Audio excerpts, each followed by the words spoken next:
daawwattootaaf dhaggeeffattoota televezyiinii mo'aa gooftaan koo Yesuus Kiristoos bakka jirtanitti hunduma keessanii wajjiniin haa ta'u. Guyyaan har'aa kadhannaa keenya guyyaa 18ffaadha. Kadhata keenya raawwachuudhaaf guyyaa 10tu nu hafee akka araaraaf eebba ayyaanaaf gargaarsa waaqayyootti itti fufaa jirra. Stuudiyoo keenya as magaalaa Atlaantaa Joorjiyaa jirurraan gara keessanitti ergaa kana dabarsa. Kadhata keenya guyyaa itti fufaa jirra, soomaa jirra, laguudhaan kadhannaadhaan fuuldura waaqayyoo barbaaddataa jirra. Attam nama gargaara waaqayyo. Attam nama gargaaraan kadhannaa kana keessatti kanan arge gargaarsa waaqayyooti. Araara waaqayyoo namaa godhu. Nu qirixaa jira, nu barsiisaa jira, nu miidhessaa jira, nu qajeelfataa jira. Karaarra nu buufataa jira waaqayyo. Egaa namoonni baay'een kadhannaa kana keessatti akkasiin hirmaataa jirtan nan amanaa hamma dandeessanitti.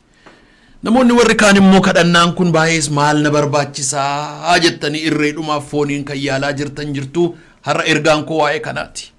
Waaqayyo jireenya fooniitiin akka hin qabamneef akka nu gargaaru haa kadhannu kan jedhudha. Waaqayyo jireenya foonii irraa nu haa eegu.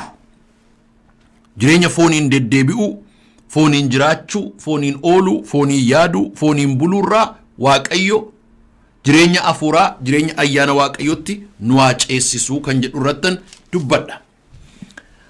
Jireenya Abrahaam egaa yeroo dheeraadhaaf kan nuyi ilaalaa jirru har'a seera uumamaa boqonnaa 3 lakkoofsa 10 kaasee kan jiru walii wajjiniin ilaalla. Loot jedha gara harka olii ilaaleedha. Dachaan Yordaanos bishaan ba'eessa akka qabu hamma mandaraa Zo'aarittis akka lafa dhaaba waaqayyoo biyya Gibxii fi akka ture hin argeedha. Kunis utuu waaqayyo mandaroota Sodoomiif Gomoraa hin balleessin tureedha. Akkasitti Loot dachaa Yordaanos hundumaa isaa ofiisaatiif foo'atee godoo isaa buqqifatee gara ba'a biiftuutti hin adeemeedha. Gooftaan Yesuus Kiristoos jireenya fooniirraa nu eegi. Fooniin adeemurraa, fooniin deddeebi'urraa nu eegi. Jireenya Loot irra dhaabbadhee dubbii ijoo gurguddaa 4 dubbadheen isa irratti kadhanna. Jireenya fooniirraa waaqayyo nu haa eegu jedhee yeroon waa'ee Loot dubbadhu dubbii jalqabaa Loot carraadhuma heewaantu isa qaqqabe. Ija isaa ol kaasee gamanaaf gamas ilaaleedha. Waan isatti tolu, waan ija isaatti tolu. Jireenya heewaan yoo ilaalle ishees waan isheetti tolu ijaan ilaalte. Carraadhuma heewaan bira ga'etu Loot biras ga'e. Loot ija isaa ol fudhatee as fuudhee achi fuudhee ilaaleedha. Dubbiin waaqayyoo hubannaa mataa keetiitti hin hirkatin jedha. Loot ija isaa ol fuudhee gamasiif gamana kan inni ilaalu maal gochuudhaafi iddoo filachuudhaafi. Iddoo jireenyaa, iddoo badhaadhummaa, iddoo guddinaa, iddoo eebbaa, iddoo bal'inaa, iddoo ulfinaa naa ta'a jedhee waan yaadu filachuudhaaf ija isaa gamaaf gamanatti facaasa. Maal gochuudhaaf? Nyaachuudhaaf, dhuguudhaaf, jiraachuudhaaf naa ta'a jedhee. Warri fooniin, ija fooniitiin, sammuu fooniitiin adeeman nama gaddisiisu. Yoo waaqayyo nama geggeesse malee jireenyi namaa dukkanaadha. Ibsaan lafa kana irratti jiru ibsaa aduuf, urjiif, jiini nuuf kennu miti. Ibsaa elektirikiin nuuf kennu miti. Ibsaan inni guddaan ibsaa afuuraati. Ibsaan afuuraa seera uumamaa boqonnaa 1 irratti waaqayyo ifti haa ta'u kan inni jedhee dubbii waaqayyootu ifa. Dubbii waaqayyootu ifti haa ta'u jedhee iftis hin ta'edha. Maaliif? Dubbii waaqayyootu ifa ta'e. Loot dubbii waaqayyootiin ilaalaa jira miti. Ibsaa dubbii waaqayyootiin filataa jira miti. Ija isaatiin filataa jira. Ibsaa aduutiin filataa jira. Waan aduun itti agarsiise. Aduutu baala irratti, aduutu bishaan irratti, aduutu lafa irratti gaafa isheen baatu ifa aduu sanaan ilaaleetu ilaalaa iddoon sun coomaadha. Lafti kun mijataadha. Lafti kun bal'aadha. Lafti kun bishaan qaba. Lafti kun magariisa. Lafti kun muka qaba jedheetu akkasitti filataa jira. Waaqayyoo akkas jedha.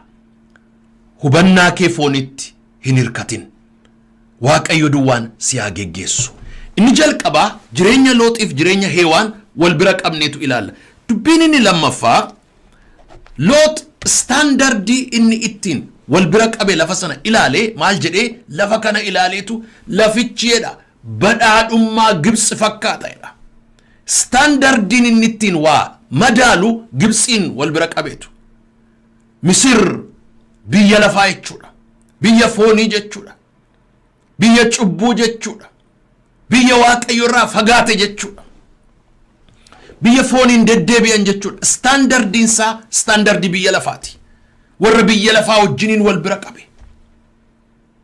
Akkas jedhe biyyi kun magariisummaan isaa, miidhagummaan isaa, bareedinni isaa Gibxii wajjin wal fakkaataa jedhe. Namni foonii addunyaa kana keessatti kan inni ittiin waa madaalu ilaalchi isaa ilaalcha foonii, ilaalcha biyya lafaatiin.